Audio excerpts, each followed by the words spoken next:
የአማራ ክልል ዳኞች በማህበራዊ ሚዲያ ላይ ሀሳብ እንዳይሰጡ ተከልክለዋል። ሰላም እንደምሏቸዋል ክብራትና ክብራን የኢትዮፎከስ ቤተሰቦች የዕለቱን ዜና ይዤላችሁ ቀርቤያለሁ። ለቻናላችን አዲስ ከሆናችሁ ቪዲዮአችንን ላይክ፣ ቻናላችንን ሰብስክራይብ በማድረግ ቤተሰብ ይሁኑ። ወደ ቀጣይ ዜና እናልፋለን። የአማራ ክልል ዳኞች በማህበራዊ ሚዲያ ላይ ሀሳብ እንዳይሰጡ ተከልክለዋል። በአማራ ክልል የሚገኙ ዳኞች በፖለቲካ በሃይማኖትና በአወዛጋቢ በሆኑ ማህበራዊ ጉዳዮች ላይ በየትኛውም ማህበራዊ ሚዲያ ሀሳብ እንዳይሰጡ የሚከለክል ደንብ ጸድቋል።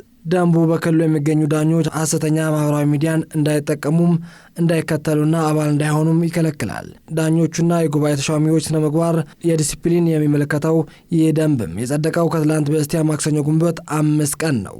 ደንቡ ያጸደቀው የአማራ ክልል ጠቅላይ ፍርድ ቤት የዳኞች አስተዳደር አብይ ጉዳይ ደንቡም ከዚህ ዕለት ጀምሮ ተግባራዊ እንደሚሆን ውሳኔ አስተላልፏል። የአማራ ክልል ፍርድ ቤቶችም የዳኞች አስተዳደር ጉባኤ ለማሻሻል በ2014 የወጣው አዋጅም ለዳኞችና ለጉባኤ ተሿሚዎች የስነ ምግባርና የዲሲፕሊን ደንብ የመውጣት ስልጣን የተሰጠው የጠቅላይ ፍርድ ቤት ስር ስላለው አብይ ጉባኤ ነው። እስካሁን በስራ ላይ የቆየው የስነ ምግባርና የዲሲፕሊን ደንብ የወጣው በ2007 ዓ.ም ነበረ። ይህ ደንብ በርካታ ጉዳዮች ያካተተ ቢሆንም ግልጸኝነት የጎደላቸው ጉዳዮች ይበልጥ ግልጽ ለማድረግ በአዲስ መልክ እንዲዘጋጅ በመደረጉ የአማራ ክልል ጠቅላይ ፍርድ ቤቶች በትላንትናው ዕለት ባሰራጨው መረጃም አስታውቋል። የቀድሞ ደንብ የስነ ምግባር መርሆች በውስጡ ቢይዝም በዝርዝር በማስቀመጥ ረገድም ውስንነትም የታየበት እንደነበር ፍርድ ቤቱ ገልጿል። ደንቡ የዲሲፕሊን ጥፋት ደረጃዎች በማስቀመጥ ረገድ ግልጸኝነት የሚያንሳቸው ድንጋጌዎች የያዘ እንደነበርም የክልሉ ጠቅላይ ፍርድ ቤት መረጃ ያመላክታል። አዲሱ ደንብ እንዲዘጋጅ ከተደረገባቸው ምክንያቶች አንዱ የዲሲፕሊን ክስ የቀረበበት ዳኛ ወይም ጉባኤ ተሿሚ መሰረታዊ መብቶችን ለማክበርና ለማስከበር የሚያስችሉ ዝርዝር አሰራር ስርዓቶች መደንገግ በሚያስፈልጉ እንደሆነም ጠቅሷል። በቀድሞ ደንብ ያልነበሩ የዳኞች ማህበራዊ ሚዲያ አጠቃቀም እንዲሁም የቅሬታና ቤቱ አቀራረብ የተመለከተ ጉዳዮችም ለማካተት አዲሱ ደንብ ማዘጋጀቱንም ጠቅላይ ፍርድ ቤቱ ገልጿል። በአማራ ክልል ባሉ ፍርድ ቤቶች የሚሰሩ ዳኞችና ጉባኤ ተሿሚዎች የማህበራዊ ሚዲያ አጠቃቀም ሲቃኝ 2 ገጽ ያለው እንደሆነ በፍርድ ቤቱ መረጃ ላይ ተጠቅሷል። በርካታ ዳኞችና ጉባኤ ተሿሚዎችም የማህበራዊ ሚዲያ ለበጎ ተግባር እንዲጠቀሙበት የጠቆመው ጠቅላይ ፍርድ ቤቱ ሆኖም ጥቂቶቹ ሙያው ከሚጠይቀው ስነ ምግባር ተቃራኒ በሆነ ድርጊቶች ውስጥም ሲሳተፉና ሙያውና የፍርድ ቤት ክብር ዝቅ ሲያደርጉም ማስተዋሉ ገልጿል።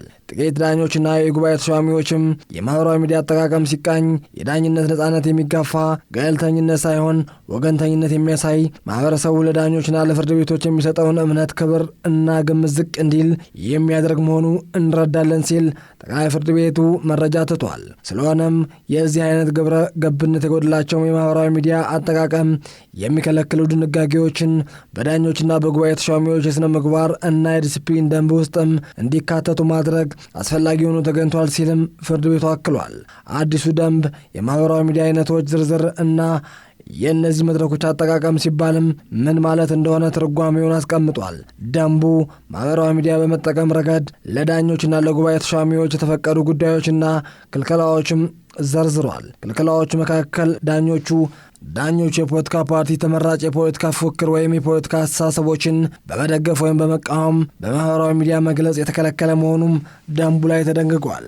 አንድ ዳኛ ግላዊ መረጃ የራሱ ደህንነትና ገለልተኛነቱን አደጋ ላይ በሚጥል መልኩ ከመግለጽ መቆጠብ አለበት። ስለሆነም በስነ ምግባር ደንቡ ላይ ሰፍሯል። በአማራ ክልል ያሉ ዳኞችም ማህበራዊ ሚዲያ ሌሎችን ሊያስቆጡ የሚችሉ ጸብ አጫሪ ወይም ክብረ ነክ በሆኑ መንገድ ላይ እንዳይጠቀሙ ዳኞች ማህበራዊ ሚዲያ በሚጠቀሙበት ወቅትም የሰዎች ክብር በመጠበቅ ሙያን ባከበረና በቁጥብነት መሆኑ እንዳለበት በደንቡ ላይ ተቀምጧል። ደንቡ የሚያስተዳድራቸውን አካላት የማይታወቁና በድብቅ የሚሰሩ በሚል የገለጻቸው ማህበራዊ ሚዲያዎችን ቡድኖችና ግለሰቦች ጋር ዳኝነት ግንኙነት እንዳይፈጥሩም ይከለክላል። ዳኞቹ በዚህ መልክ በተቋቋሙ ማህበራዊ ሚዲያና ቡድኖች አባል እንዳይሆኑም በደንብ ክልከላ ተጥሎባቸዋል። ደንቡ ሐሰተኛ ያላቸው ማህበራዊ ሚዲያዎችን በመጠቀም መከተል አሊያም አባል መሆን ለዳኞች እንደተከለከለ ገልጿል። በአማራ ክልል የሚገኙ ዳኞችም ገለልተኝነታቸው ላይ በጥርጣሬ ሊፈጠር የሚችል መልኩ ግለሰቦችን ሌላው ለዳኞች በደንብ ክልከላው የተደረገበት ጉዳይ የፍርድ ቤት ክብርና ተአማንነት የሚጎዱ ማህበራዊ ሚዲያዎችን መጠቀም መከተልና አባል መሆን ነው። የዳኞችና በየደረጃው ያሉ አመራሮች ስብዕናና ክብር የሚያጎድፍ ማህበራዊ ሚዲያ በመጠቀም መከተልና አባል መሆን በደንቡ በተመሳሳይ ተከልክሏል። ዳኞችም በማህበራዊ ሚዲያ ያጋሩት የጽሑፍ ወይም በማንኛውም መንገድ የገለጹት ሀሳብ የማህበራዊ ሚዲያ አጠቃቀሚ ስነ ምግባር ደንብ በጣሰ መልኩ ከሆነ እንዲያስተካክሉ በተጠየቀበት ጊዜ የማስተካከል ግዴታ በደንቡ ተጥሎባቸዋል። ደንቡ ማህበራዊ ሚዲያ በሚላቸው በሰዎች መካከል መረጃ መለዋወጥ፣ ይዘቶችን ለመጋራት፣ ለመፍጠር፣ ለመተባበር የሚያስችሉ እንደ ፌስቡክ፣ ትዊተር፣ ቴሌግራም፣ ኢንስታግራም፣ ቲክቶክ፣ ሊንክድን የመሰሉ አፕሊኬሽኖች ናቸው። ክቡራትና ክቡራን የተፎከስ ቤተሰቦች የዕለቱን ዜና በዚህ ቋጨን። ለቀጣይም በሌላ ፕሮግራም እስክንገናኝ ቸር ቆዩ።